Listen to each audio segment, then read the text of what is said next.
Hey everyone, it's Marcus here from the JVC training team. And in today's unboxing video, we're taking a closer look at the KW-M788BH. Now this is one of our new 7 series of receivers. And this receiver offers you 2 exclusive features compared to the other 7 series receivers. And that comes in the way of HD radio and a 5-volt output. Now we'll take a closer look at what comes inside the box, and we'll look at some of the features that are offered in this brand new receiver. So let's dive into it. First, we have the receiver featuring a 6.8-inch capacitive touchscreen and a shallow chassis, followed by the trim bezel to clean up the installation when mounting flush in a dashboard for that nice clean installation look.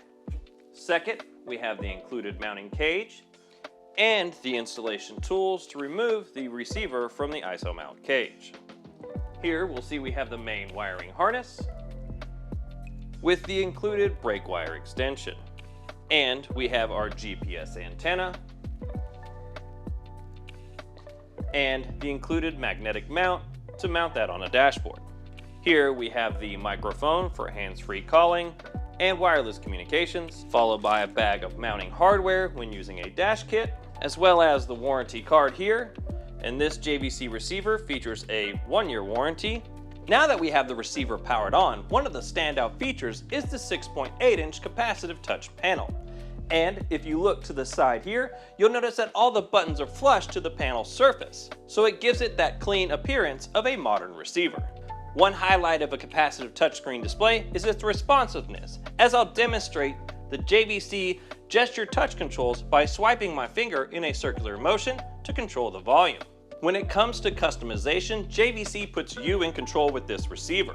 You can tailor the background images, even adding your own background via your smartphone and a Bluetooth connection thanks to the JVC Portal app. You can also tailor the inputs and set up your own favorite keys using the FNC key, as well as customizing your home keys on your home screen. With a key focus on sound quality, the receiver has an assortment of adjustments available for that audiophile listening experience. You could set up a 13-band EQ, you have crossover controls, as well as time alignment and many other features that allow DSP tuning presets to adjust the sound quality coming out of the receiver. This receiver also boasts a shallow chassis. That makes it easier to install in your modern vehicles with shallow dashes. This series of receiver is also compatible with the iDataLink Maestro RR and RR2 modules. Now this is often required for many vehicles on the market to help retain useful features like your factory climate controls, backup cameras, and much more. To check to see if your vehicle is compatible with the iDataLink Maestro module, please go to the website following the link below. One highly requested addition to these receivers is an HDMI Type D input. Now the reason we chose to use an HDMI Type D is because the nature of the connection is much smaller and it can be recessed in the back of the receiver, making sure you have plenty of clearance when you're putting it in a tight-fitting dashboard. One of the feature exclusives of the KW-M788BH is that it offers you HD radio. If you enjoy listening to AM and FM and want the best quality possible, then this is the receiver for you. Let's turn the receiver around and see where everything goes and all your connection options.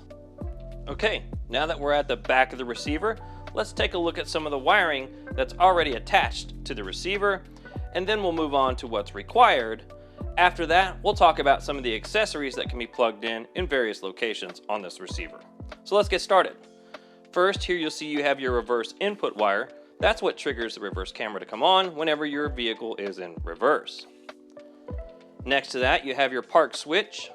And again, we're going to plug in each wire to show you what goes where. This connects to your vehicle park brake wire. Next, you see we have our microphone input cable, and our hands-free microphone plugs directly into this pink connector. Underneath that, we have the AM/FM antenna receptacle. And next to that, we have our USB connector. Moving on to our power harness and speaker connection lead. It plugs in down here at the bottom, followed by the required GPS antenna, which you'll see plugs in right here. This will enhance your location accuracy with Apple CarPlay and Android Auto mapping. An optional accessory, the Cirrus XM SXV300, plugs in up here on the top right hand side.